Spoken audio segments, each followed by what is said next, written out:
Hello and welcome to Sip Sip Hooray, the podcast for people who love wine and want to know more about the interesting people who make it. On today's show, one of the best-known winemakers in the Santa Cruz Mountains AVA. Jeffrey Patterson has been making world-class wine at Mount Eden Vineyards since 1981. It's been a family affair for the Pattersons. Today, Jeffrey's son and daughter both work with him at the family-owned winery. And we are happy to have Jeffrey join us today to tell us more about the magic of Mount Eden. We are the two Marys who like to eat, drink, and be merry. I'm Mary Babbitt. And I'm Mary Orland. Let me set the scene for you. We are in Saratoga at the Mount Eden Vineyards with Jeffrey. We are sitting in his living room. Jeffrey lives here. He works here. This is where, if you're lucky enough to get a reservation to come taste, you will be amazed by the views. We are 2,000 feet above Silicon Valley with almost panoramic views of the Santa Cruz Mountains, the bay below us, and all the way across to the mountains on the eastern side of the San Francisco Bay. Getting here is an adventure. You go up a very twisty, windy road that isn't fully paved all the way to the top. But when you get here, it is truly Eden. Mount Eden is the most historic vineyard here in the Santa Cruz Mountains wine appellation. Jeffrey has been a big part of that for the past 40 years. We are just delighted to have you, Jeffrey, join us. Welcome to Sip Sip Hooray. We can't wait to hear your stories and get to know you better. Yes, thanks for being with us today, Jeffrey. Thank you, Mary. You can't go wrong there. It's pretty easy to remember. But yeah, Mary Orland is correct in saying this is just a spectacular place to be sitting and getting a chance to visit with you. So why don't we start with, I always like to back it up and have you tell us how you got interested in wine and what led you to this life. I was living in Berkeley, California, and I just graduated from college at Cal, and I moved into a house where, you know, in those days, kind of a cooperative house, you might call it. And one of the things that they did at this house was give dinner parties. And I was invited, and they would pour interesting wines, you know, that came from a specific place. And it dawned on me that, you know, wine is something that was, number one, it was delicious, but it was also something that I could learn about and study and, you know, collect. And it just one thing led to another, to another, to another. And I started working in restaurants at that time. As a server and doing other odd jobs around town to kind of make a living. And then a couple of years later, I said to myself, well, Jeffrey, you know, what are you going to do? You know, I mean, you're not going to do what you've been doing for the rest of your life. You love wine. What aspect of wine, you know, appeals the most? And I said to myself, well, I like to live in the country. I like to work with my hands. I'm kind of practical. I have a degree in biology. Winemaking, you know, versus wine marketing versus other aspects of wine that I could have tried. So I said, So I went back to school at UC Davis to take all their courses pertaining to winemaking and viticulture, and got out of that program in the summer of '81 and went on the job market. Interviewed at about half a dozen different wineries, and they hired me here in August of '81, right before the harvest. This was your first winery job? My first winery job. Oh my goodness. Your first and only. First and only. Wow. That's incredible. I've never worked in another winery in my life. That's really very unusual. Very. Most winemakers you talk to will have worked at least a half a dozen different places before they've kind of settled down to where they really want to, you know, commit to. So yeah, I was newly married at that time, just a year into my marriage, And we both moved here in this little cabin just down below the main house, and settled in, started learning the craft of winemaking, and worked the 81 harvest with my boss, Fred Patterson, and our kind of consulting winemaker, Dick Graff. Dick Graff is the founding winemaker of Chalon. And then I worked the year between 81, 82, again, learning what to do slowly, but it was a very humble job. It was, I would do whatever was asked of me, and, from topping barrels, doing lab work, hoeing weeds, pruning vines, doing whatever needs to be done. And then I went through the 82 harvest, my second harvest, with the same crew, Fred and Dick.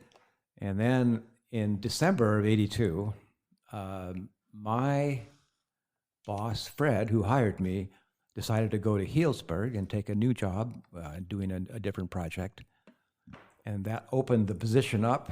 And then my wife campaigned on my behalf to hire me as the general manager winemaker, and her as the business manager. And the board thought about it, and they eventually did. So I was only here for 15 months in total before they promoted me to the general manager winemaker job. That's quite a leap. Which is a pretty unusual for this business. Sure. And they also got two for one, basically, you and your wife, Right. two people to work for them. Yeah, she was running all the sales and accounting, and I was doing all the production. And so we started going at it, little daunting, but and you are what, 23, 24 at this time? no, I was in 82, I was 30. Oh, okay. Yeah, I was born in 52. So that was, in a way, an extremely pivotal point in my life, because, again, most winemakers, they move from winery to winery early in their careers until they find something that they really feel that is, their home. Mm-hmm. And I did it right away. I didn't move around at all. For better or worse, I just didn't. I'll say for better. That's wonderful. So this felt like home to you immediately, or within those first 15 months or so? Well, I felt that I had a little bit of experience, not much, but some. And I had this degree in science, so I kind of knew chemistry a little bit. That was beneficial. But yeah, it was. I always tell people that is what really started my life here at Mount Eden. That the fact that I was now in charge. The company was very small in those days, very different than it is today. The amount of acreage that we had was much smaller in those days. But it was good. I always felt, number one, I loved really great wine. I wasn't interested in just making a lot of wine, but I was interested in making really profound, age-worthy, interesting, collectible wine. That was my goal. Mm-hmm. And I think that's the goal of a lot of young men or women that enter the profession. But it's not easy to achieve because you have to be at the right place. And I was fortunate, even though the company was in kind of disarray in the 70s when we first started, there was a lot of turnover among the winemaking staff. So I felt that if I really worked hard and committed to the vineyards, to the wine cellar, to the style, to consistency, that we would be successful. Mm-hmm. And it worked. It worked. Were there a lot of mistakes early on? Was it baptism by fire? Well, in the early years, like starting in 83, where I was in charge of the actual process, the decisions about harvest dates, fermentation techniques, barrel time, all those decisions you make as a winemaker. I I wanted to be careful, so I was a little more conservative than I am today. Now I'm a little more relaxed, a little more, I know what's going to happen, so I don't sweat it too much. Yeah. But yeah, everyone makes mistakes, Yeah, I made a few. And Obviously none fatal because you're still here and it worked. And you're making, you've been making fabulous. Nothing that would get me fired. Yeah. So take us back a little bit to the founding of this winery and what the roots are of Mount Eden. So it's kind of a long story, but I'll try to make it as brief as I can. So there was this man named Martin Ray. Martin Ray grew up in Saratoga. And while he was growing up, he met Paul Masson as a kid. Paul Masson was this very large man with a strong French accent who was making wine at this property in the Saratoga Mountains just next door to us. Made quite an impression on Martin. Martin grows up, goes away to college, comes back to the Bay Area, becomes a stockbroker. And in 1936, he has some kind of a mental breakdown. I don't know if it was physical or mental or what, but it was, medicine in those days was not like it is today. No one really knows, but he was recovering from his illness, and he decides in one epiphany to go into the wine business and to buy Paul Masson from Paul. At that time, in 1936, Prohibition had just ended, and Paul decided to sell his property. His only heir was not competent enough to really take on the property, the business, so he decides to sell. And in walks Martin Ray, as a middle-aged 30-something-year-old ex-stockbroker. And during the negotiations, Paul says to Martin, I think you should not buy my winery. Instead, you should go next door here, where we are now, and start your own winery and build your own vineyards and make your own wine. And at that time, Martin was, he had no experience whatsoever in winemaking. He's obviously a wine drinker, but not a winemaker. But that thought never left his mind. So Martin moves ahead. He buys Paul Masson in 1936, starts making varietal wines, which I know it sounds naive today, but putting the name of the grape variety on the label was almost unheard of. Nobody did it. Really? In that time, everything was labeled Chablis, Sauterne, Rhineland, Burgundy, Claret. Nothing was named after the variety of the grape. Interesting. Martin Ray wanted to make a statement, and he would bottle like Pinot Noir, 100% Pinot Noir, and put Pinot Noir on the label. Kind of unusual. And then in 1942, it's the war years, World War II, Martin gets a bid from Seagram's, the big whiskey house up in Canada, to buy Paul Masson. And Martin says, I'm going to do it. You have to understand, California wine at that time, after Prohibition ended, was in the worst of shape. The vineyards, the wine cellars, the market, the prices, everything was depressed.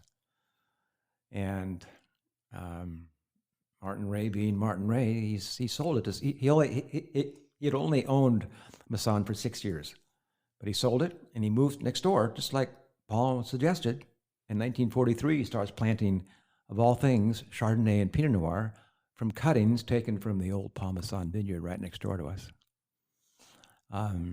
And makes his first wines. He makes Chardonnay, Pinot Noir, a table wine. He also makes sparkling wine. He makes a little bit of Cabernet from purchased fruit, but not from his own vineyards until the 50s. But the fact that he put his eggs in that basket of the Burgundian varieties, which, again, it sounds kind of hard to believe, but in that time, nobody did that.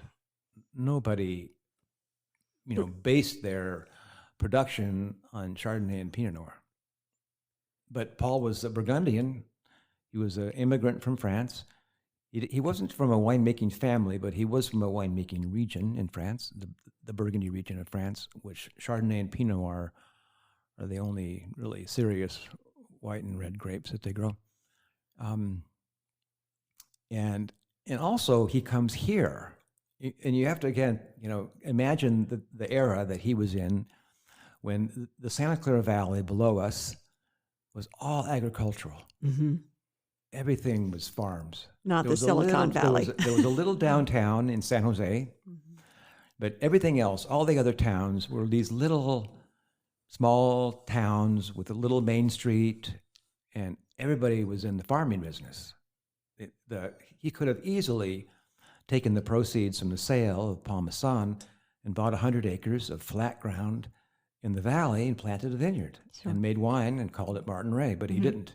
He came here at great expense and great effort, plowing his way up the mountain, building the road that came up here. That's a legit mountain too. That, as we mentioned at the beginning, that road is not for the faint of heart. You just can't imagine what effort and expense it must have taken to get all the equipment up here to plant the vines. And yeah, I mean, again, all the things we take for granted, like tractors and deep wells, and electricity,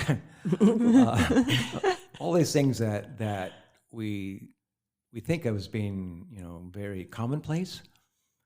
And at that time, coming here, he started with nothing. Yeah, he had to do everything, build every aspect of the operation. But he did. I never met the man. He died before I came here, but still, I look back. I always kind of look back in awe at his fervent belief instilled in him by this Frenchman, Paul Masson, to come to this exact place. Mm-hmm. Yeah. If it wasn't for Paul, the idea probably never would have surfaced. And if it wasn't for Martin's dogged determination to do it, it wouldn't have started either. Mm-hmm. Yeah. So Martin Ray starts a wine business. He's known for being kind of difficult, as a personality. He makes very small amounts, but they're very profound style, big, robust, intense wines, not elegant, as you might think, more individual style, I'll call it, and very high prices. Martin Ray was so unabashed. He would charge first growth Grand Cru prices for his wine. Wow. Isn't there a quote that circulates that he would charge prices for his wines that would make Napa blush or something like that? Well, he'd base his pricing, like for his Chardonnay and Pinot, on what the Grand Crus cost. Was he able to sell them? I think so. So people bought them. People believed in the... He continued on in business. I'm not sure how successful he was, but and he would charge, and for his Cabernet Sauvignons, he would charge first gross prices. So he would use the pricing of the great French wines, the very famous, the top tier French wines, as a model. Sure. For his pricing structure. Well, he clearly believed in what he was doing up here. Yeah, and he made some profound wines. He made some wines that were absolutely uncommercial. Still charged a lot of money for them. Oh, really? But he was adamant that everything he made, had to be super, super, super expensive. Wow. So you might say Martin, even though he's kind of an obscure figure in California wine history, he was kind of the first cult winemaker in the business. Doing that kind of thing, which is fairly famous now, especially in Napa, but really unheard of in his era. Well, he not only paved the road, he made the road up this mountain, but he kind of paved the way for California's future in winemaking. He campaigned his whole life for varietal labeling, because until 1982, believe it or not, the federal laws allowed you to blend 49% of another grape, maybe an inferior grape, into your Chardonnay. And still call it And Chardonnay? still call it Chardonnay. Huh. Now it's a 75%. And now basically the market is so sophisticated now compared to what it used to be that if you want to make a serious Chardonnay, it's always going to be Chardonnay. It's a given. It's 100% Chardonnay. Pinot Noir the same. Cabernet not so much because Cabernet needs to be blended in many cases. So what happened, Martin? So fast forward to the 1960s. Martin's first wife passed away of I think it was lung cancer, and he quickly remarries an old kind of college friend, Eleanor, and he has this crazy idea of taking on investors, partners, and building them a house such as the one that we're in now. Right here at the vineyard. A little down below. Okay. This is the peak of the mountain, a little bit down below, and planting a vineyard, and kind of creating, I think, kind of a model that Domaine de la Ramoni Conti has, of where they have 5 separate vineyards, and each one is labeled and made from that single vineyard. Ramoni Saint Vivant, La Tâche, Echezeaux, Grand Echezeaux, you name it. That was his dream.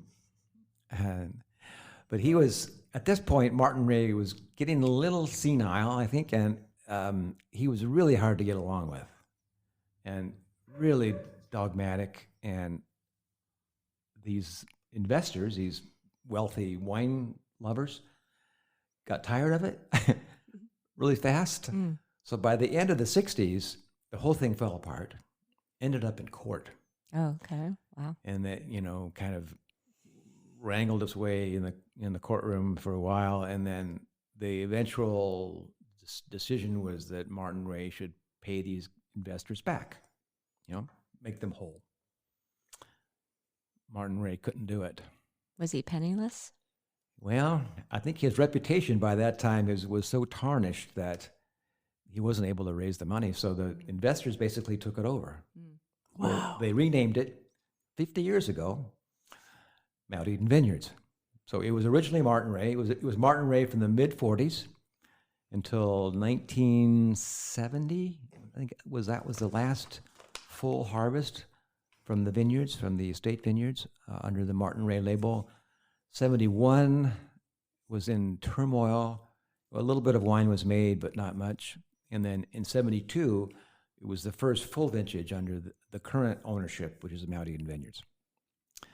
And then the 70s, again, as I said before, they were kind of a tumultuous decade with winemakers coming and going, and not a lot of investment that was desperately needed that didn't happen. So, you might say I kind of came into the picture in the early 80s and kind of steadied things. I kind of gave it some consistency and of style and of quality. And yeah, I always felt that tasting the wines in the library when I first got here, and knowing what good wine tastes like, because I used to sell wine in Berkeley at a small wine store that specialized in collectible wine. I knew it had the potential of making really, really profound wine, but it needed somebody to be here. Year after year after year after year. Yeah. Wow, what an interesting story. Golly. I did it. That's what I did. Yeah. And I'd love to hear more about how you set about fixing the problems that needed to be fixed, establishing the quality standards that you have now. Right. Are they still the same grape rootstocks and things as that Martin Ray was using? So probably the most impactful thing was I replanted all the vineyards. Okay. So none of the original vineyards that are the heart and soul of our vineyards at that time when I first started are here anymore. They've all been replanted, and they were antiquated. They were old. They were very, very low yielding, so the economics were not good. And the way they were done with this training system was very unusual and hard to control. So, kind of setting about planting the vineyards. Did you use the same budwood? I've used the same budwood over the years from the original vineyard, so that has been a constant. Okay. So replanting the vineyards was probably the biggest singular task. It took a long time. It took decades because I didn't want to disrupt the production too strongly, and I didn't want to disrupt the quality because, as we all know, old wines make more interesting wines. So I didn't want to upset the quality, in a very abrupt way. So I did it very methodically and slowly. We built a new cellar. The original cellar, which is below us here in the living room, was all there was in the beginning, and we kind of outgrew that over time. We built that facility down below. You saw halfway up the mountains. Mm-hmm. It's a cave that was blasted into the mountain. That was built in 1991, so 10 years after I arrived. That was a big game changer. It gave us a lot more space for aging the wines. Took a lot of the pressure away from this original cellar here, which is okay, but it wasn't big enough. And then in 2007, we purchased another winery.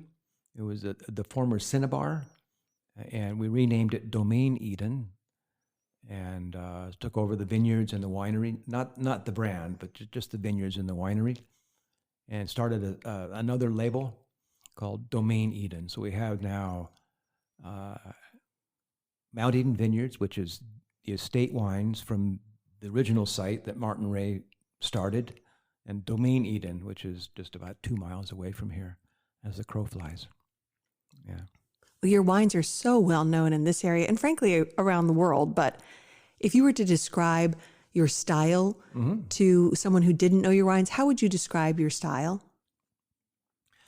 It's kind of like the old world, and specifically France, because these are the three grapes that we grow: Chardonnay, Pinot Noir, and Cabernet are all French. So the standard, the world standard, are French wines from these grape varieties. But so it has a little bit of the old world character, structure, acidity, length of finish. Not necessarily fruit-driven, more soil-driven. That's kind of a difficult concept for a lot of people, but that's how I describe it. What do you mean by soil-driven then? The flavors are more, instead of being from orchard fruit, they're more herbs and minerals and kind of nuances of earth rather than fruit. A lot of California wines, and I love them, are really devoted to fruit, all kinds of fruit, whatever it may be. Mount Eden wines have fruit, so they have a California personality. We are in California, by the way, but it's kind of a hybrid between California sunshine and earth-driven French terroir characters. And it's not that I'm trying to make that. I know that sounds kind of incredulous, but it's not that I'm trying to get that style. I pick the grapes, I ferment them, I put them in barrels, I bottle them. I do everything that you have to do to make wine. The wine turns out like it does. And it's not that I'm a Francophile. I am somewhat, but I'm not trying to make French wines. but there's a style that is inherent in the grapes that are grown here on this mountaintop that makes the wine what it is. It's I know it sounds kind of almost too simple, but it is. It's the magic of Mount Eden, as Mary Babbitt said. Yeah. So you've been very kind to pour us a beautiful Chardonnay. Let's talk about your Chardonnays. This is a 2012. And talk about how what you just said shows up in this glass. And we were talking just before we started taping the pod about the ageability of the wine. Yeah. Given a good cellar, so when I pick Chardonnay, estate Chardonnay, I have this this kind of image in my mind of having a wine that has kind of leanness, good acidity, a low pH, and a wine that is not very forthcoming in its youth. I know it sounds kind of weird, but I want the wine to be a little reticent, Okay. a little quiet, Mm-hmm. just like people sometimes, you know. I want the wine to be not showy. I like it to be showy when it's old. Interesting. But when it's young, I want the wine to be somewhat balanced, good acidity, strong, full of potential, but not showy. Not. If I make a vintage, and I've done this, that's from the very get-go, very rich, full, and very big. Yeah, big personality. Exuberant. They don't age. Interesting. They don't age. They don't age like I want them to. Okay. Yeah. And I want the wines to age. So Well, this 2012 is gorgeous. So one way of achieving that is when I harvest. So I have to harvest very carefully when the grapes are ripe, but in no way overripe. So they still have a lot of tension. The wines have a lot of tension in their youth. The pH is low, and the wine ages very slowly. The acidity is just beautiful. Yeah. The mineralities there. Yeah. The fruit, it's a little bit lemon. There's some creaminess to it, like a lemon curd almost. Yeah. But it's got this. It just fills your mouth with this complex flavor profile of fruit, of minerality, Yeah. acid, and then a nice, long, lingering finish. Yeah. That's what I want. Yeah. And that's just, what happens here. But I have to be very careful that I don't let the grapes get overripe. I guess that's the one thing that I do in terms of a winemaker and trying to achieve a certain styles. I have to make sure that the grapes are not overripe when we pick them. Are you finding you're picking earlier and earlier because of the Yes. warming Yeah. temperatures? Yeah. Yeah, the weather is definitely changing. It's gotten warmer. The winters have gotten warmer. The bud break is earlier. The harvests are earlier. Everything has gotten earlier. We're pretty much almost done. It's not even the middle, or it's the middle of October. So everything is changing for sure. Just when you thought you had this thing wired, you've been up here a while. Yeah. Mother Nature goes and gives you a twist. Yeah. Warming climate. Yeah. Hey, one of the things we mentioned at the very beginning is that this has been a family thing. You talked about your wife running the business part of the winery. I don't know if she still does or if that was in the beginning, but Yeah, she still does. she still does. Terrific. And then your two children are also involved. They're adults now. I'm very blessed. We only have two children, and they both work for the winery. My daughter does more of the hospitality, more marketing side of the business, a little bit of accounting, a little bit of bookkeeping work. And my son does more production work, kind of more as a general manager. We have a winemaker, assistant winemaker who does a lot of the winemaking tasks. But he kind of hovers, around and kind of makes sure things are, the operation is going well. So he's kind of does what I've been doing for the last 40 years. But, he's 30 years old and he needs to be in charge. Are you ready for him to be in charge? Kind of. Yeah. Yeah. And his style is different than mine, but Mhm. you know, I have to, you know, give him some rope. Well, you know, I think about how many people have this dream or fantasy of owning a winery Yeah.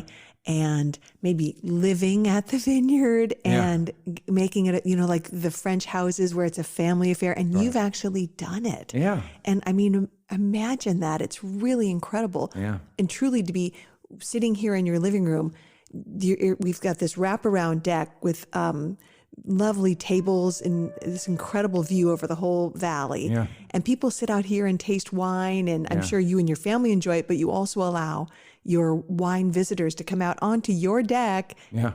right in front of your living room and taste wine. I mean, it's truly integrated into your home. Yeah. But that's a program that we started a couple of years ago, and it's worked very well. It's You know, lovely. people like it, you know, and before we were open, but we weren't advertising that we were open at all. You know, we would say you have to make an appointment, but we weren't. We weren't. But there was no outreach to bring people here to taste. And now it's working. It's working well. I mean, I'm glad we're doing it because it's kind of the nature of the market nowadays. You know, I think you know a lot of wineries that used to be closed are now open. It's true, And but we're among them. I mean, but like as I said, this is a world-class winery, and your wines are just so they're so highly valued. Right. And so sought after. Exactly, and yet you run it this mom and pop sort of vibe, and it's so nice. Yeah. It's so just relaxed, and it just Yeah. makes people feel at ease. But I'm curious. So you live here, you work here, you're either in the vineyards, in the winery, your family's in the business. How do you get away from wine? Because you are up here. It's a little bit of a trek to get down the mountain. Yeah. And Yeah. so what do you do to clear your head, take a break? And step But- away from wine. Yeah. Well, I like to cook. Ah. Cooking for me is a way to relax. Mhm. I know it sounds kind of weird, but No, I totally get But it. I love to cook. It's very relaxing for me. I like to give dinner parties, you know, and Mhm. cook nice food and drink nice wines. I hear I do you. a lot of reading.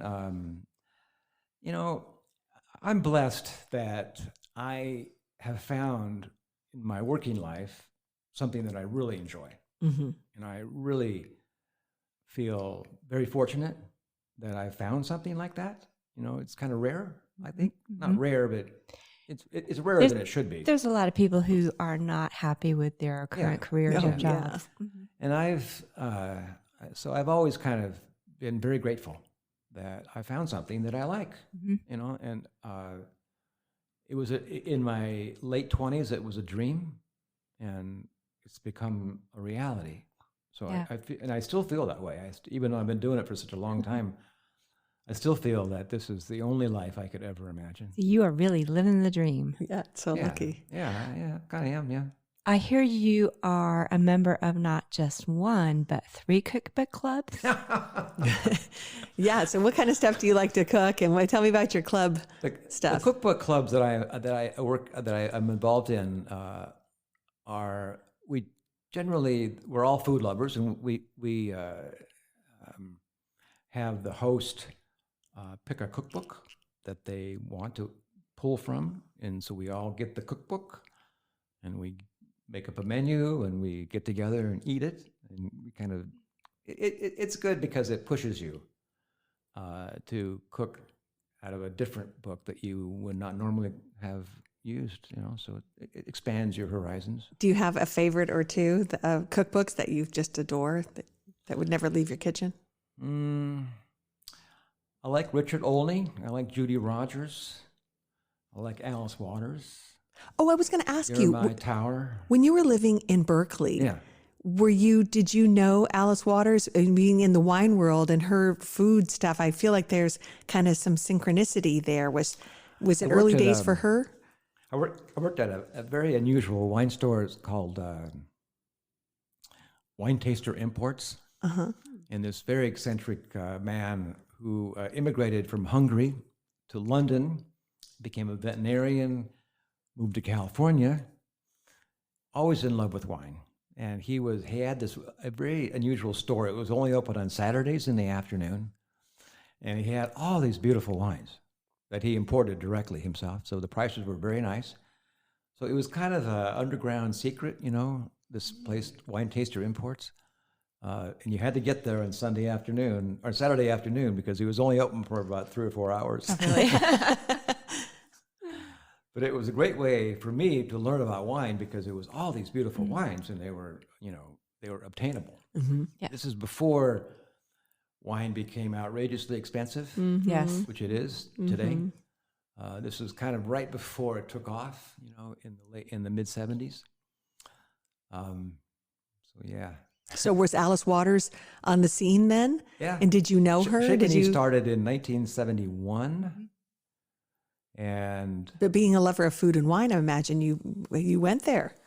oh yeah, it's funny, in those days, not today, but in those days, there weren't many other options. If you wanted to eat in that style, Right. there was only one place. Now there are countless places that, have taken their inspiration from that kind of, farm to table concept, just everywhere, on all across the United States. But it was, interesting time. So, when you're not doing something for one of your cookbook clubs, what do you like to cook at home? Oh boy. Yeah, Pretty simply, I eat pretty. I don't cook fancy. Do you have a specialty? Would your kids say, "Oh, Dad's whatever paella or something is his specialty"?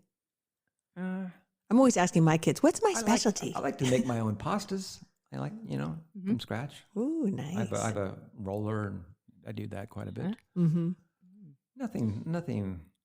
I like to cook, very simply, unless I put on a dinner party, and then I'll kind of unleash whatever restrictions I have and go for it. Just go for it. Yeah. Yeah. Yeah. So you've been here 40 years or so. Yeah. How has the wine scene in the Santa Cruz Mountains changed in terms of the people, the wineries, the styles of wine? Yeah. The Santa Cruz Mountains is a vast, vast appellation. It's as big as Napa in terms of square miles. But it's so little planted, as you know. The restrictions are no flat land, no water, the proximity to expensive real estate makes land very expensive. Sure.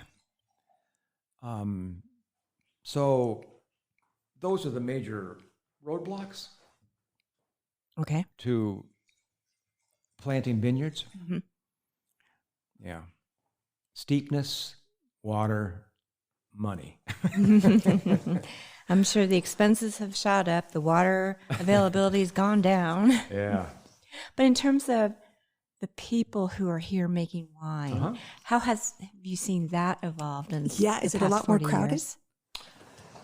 A lot of wineries have their own vineyards, but they don't make everything from their own vineyards. A few of them do, but most of them supplement their production from grapes outside of the appellation.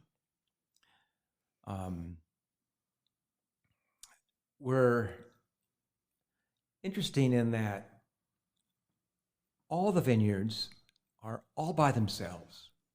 If you were to fly an airplane over the Santa Cruz Mountain appellation, you would see these little pockets here, surrounded by forest. So just by that situate that what it is, the wines have a strong terroir character because they're not adjacent to other vineyards. They're all by themselves. So that's kind of fun. Yeah, you don't have to do anything. I hadn't heard it explained like that. I like that. Well, if I was in Monterey County, Mm-hmm. In the Salinas Valley, in the Santa Lucia Highlands, where there's one vineyard after the other, after the other, after the other, it's a little different. Right. If you're trying to create some kind of uniqueness in your wine, versus the vineyard from the wine from the next vineyard over, it's more difficult because they're all one big swath. But in the Santa Cruz Mountains, nobody, because of the nature of the topography, everybody's separated by miles and miles and miles of forest. Different elevation. Different elevations, different aspects to the sun. We have, so we're a coastal mountain range. So we have the ocean side, which is very, very sparsely planted. A few vineyards, but not a whole lot because it's so, the flowering is so chancy. Oh, yeah, sure. That, you got to be able to accept no grapes. A year where the flowers open and the weather is cold and wet and there's nothing to harvest. They just never get around to it. You have to accept that. Exactly. It's just part And of you have shatter where you and- are.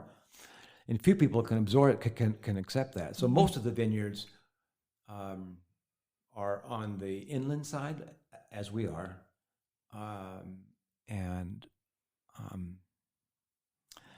But we are a coastal mountain range. We are at elevation. The appellation is based on elevation, which is, I think, unique in America. Right. Not based on other parameters, which are basically soil or geographic or watersheds or those kinds of things. It's based on elevation. So we have to be above the fog in the morning.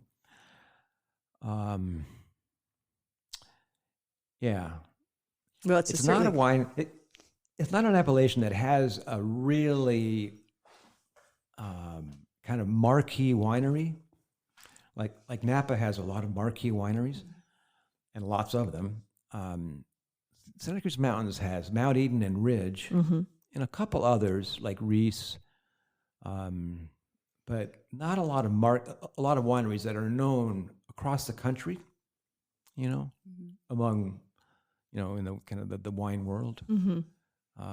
We have a lot of wineries, like 75 in our association, but not a lot that are distributed all across the country. Right. In all major markets.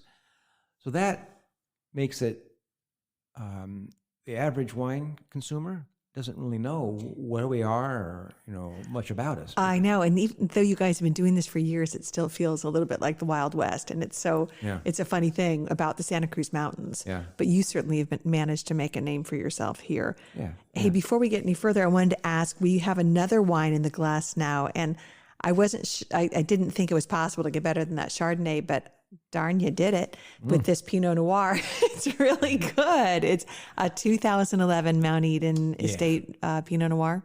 Yeah. Wow. And, people hear 2011 and think, oh, that was not a good vintage, but, this is absolutely gorgeous. 2011 was a difficult year, especially for Napa. It was a very cool spring, and a lot of vineyard managers took the leaves, the first and second leaves, off of the shoots to allow their sprays to have more penetration and more effectiveness. And then it turned hot, and the grapes didn't like it. And then it was a late harvest. Very cool late. It was a cool year overall, but it was a very late harvest also. So it was a challenging year for a lot of people. I quite like the vintage. I think it's it's delicious. It's it's aging very well. It's doing what I think it should do. It's beautiful. It was a small harvest because that cool spring led to very small success in the bloom, in the flowering. The flowering period in the wine world, or for the winemakers, or for grape growers, is so critical. It's not a very long period. It's only like 2 weeks or so. But when the flowering occurs, the weather is so critical. I know, you're like, no wind, no rain. Way, Please. way more critical than any other period in the cycle. No extreme temperatures. No extreme temperatures, especially no cold temperatures. No rain. Yeah, rain and cold lead to an unsuccessful bloom. Right. Yeah. Right. But I I like it. I like This it. is beautiful. It's very fresh. Yeah. And it's 11 years old now, and the florals are just Yeah. the violets are still Yeah. so beautiful. Yeah. Wow. It's about 10 years away from optimum Oh, drinking. really? Really? Gosh, it tastes optimum to me right now. Yes. Well, with Pinot Noir, the one thing that I love about Pinot Noir is when it gets really old, and if it's a really good wine, and it's aged well, when it gets old, it has all these miraculous, nuances of flavors of jasmine, soft ripened cheese, mushrooms, cherries, wild strawberries, all these beautiful aromas that you fall in love with. Right. You just can't get enough of. Yeah, it's so interesting. But you got to give it time. Okay. You got to give it time. 10 more years on this one. All right. We'll come back in 10 years and taste. Well, I've been talking about how your wine has such a good reputation.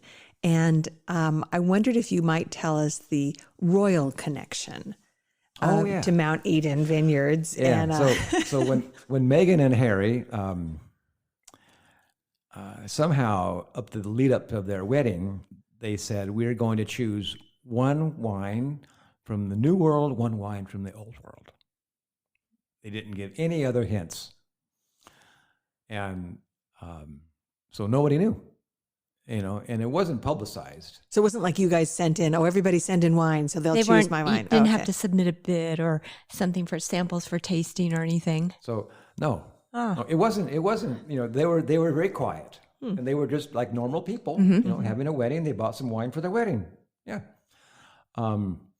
So a week after the wedding, in the London Times, a reporter listed all the food and the wines, or the two wines, just all the what the wedding dinner was about. Sure. We learned that our 2014 Domaine Eden, not the estate, but the Domaine Eden Pinot, was the New World wine.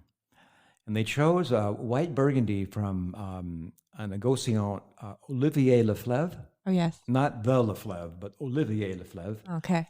And it was I forget what the wine was, but it was a white Burgundy. So it was a white and a red. And the phones just didn't stop ringing.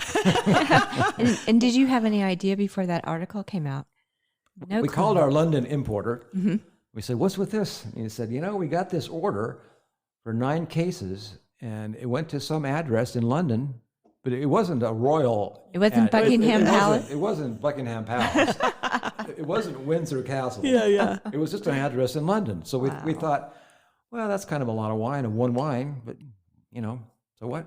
Oh, my goodness. They had no idea either. That had to be such a kick for you. It was. That's so fun. And we wrote Meghan a letter saying thank you. And, Oh, nice. Her secretary wrote us back. That's so cool. You have a royal wine. Yeah, exactly. Good enough for royalty. Yeah, it was a big surprise. It was a big and a very happy one. So that must have just done incredible things for the demand of that wine. Yeah. And that label too. It gave that label a kick for sure, a definite kick. Yeah. The Domain series is not as singular as our estate. Our estate wines only come from this one mountain, no place else.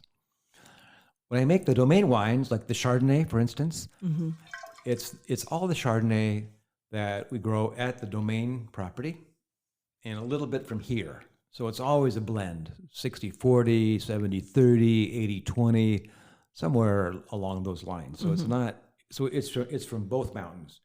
But it allows me to declassify Chardonnay from here that I don't feel is what I want to make because I want the estate wine to be long lived and just what I want. So it gives me a nice tool to declassify. Same thing with the Pinot Noir. Same thing with our Cabernets. So I can declassify anything I want from my estate vineyards at Mount Eden into the domain wine. So that's one thing. And also it allows me to work with other people, friends of mine, typically wealthy men that have these vineyards that want to have their wine made into, their own wine made. So I take their grapes and I make their wine, and I give them some of it, and I take a lot of it and put it in my own blend. So all the domain wines, Chardonnay, Pinot Noir, and Cabernet, are from not just the domain property, they're from the Santa Cruz Mountains. Yeah, and specifically Mount Eden, Domain Eden, Saratoga, Los Gatos. Gotcha. Okay. Yeah. Well, gosh, Jeffrey, it has been such a pleasure talking to you. I cannot believe we're almost out of time here. I feel like I could just sit and visit and look at the view and drink great wine all day. But I've thoroughly enjoyed the conversation. And I thank you so much for sharing your story and your wines with us. And just, all the contributions you've made to not just the Santa Cruz Mountains wine world, but the entire wine world. It's just, I'm sure you hear so many accolades, but you're just like, so easygoing and humble about it. Just like the Santa Cruz Mountains. Low key. I love that. Yeah.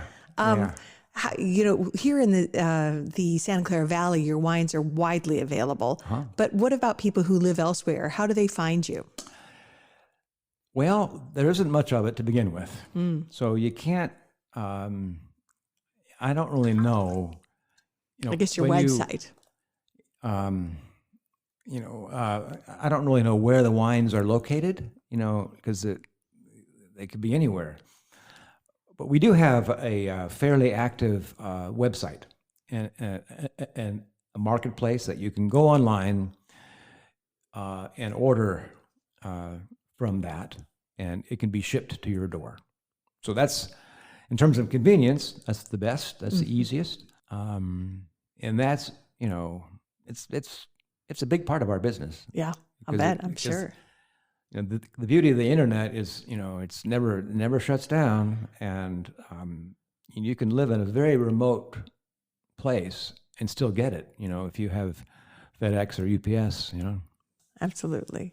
Well, again, thank you so much for spending this time with us. Thank you, Mary. We are so... It's been a pleasure to be here. I've been fortunate enough to have been up here a few times with you in the past and taste some beautiful wines then. But this is exciting, and we're so happy to have our Sip Sip Hooray listeners get to know you. Great, thank you. So thank you, and cheers, Jeffrey. Cheers, Jeffrey. Sip Sip Hooray. Thank you.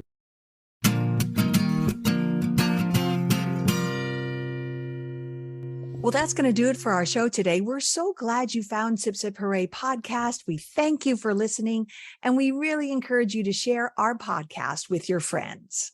So go to whatever podcast platform you listen to our pod on, and be sure to rate us or review us. It helps other people find our podcast too. And be sure to subscribe to the pod so you don't miss another episode. But there's plenty of episodes we've got on our website from past interviews that you won't want to miss. So visit sipsiphooraypodcast.com. And we're also, of course, on social media. You can find us at Sip Sip Hooray Podcast on Instagram and Facebook.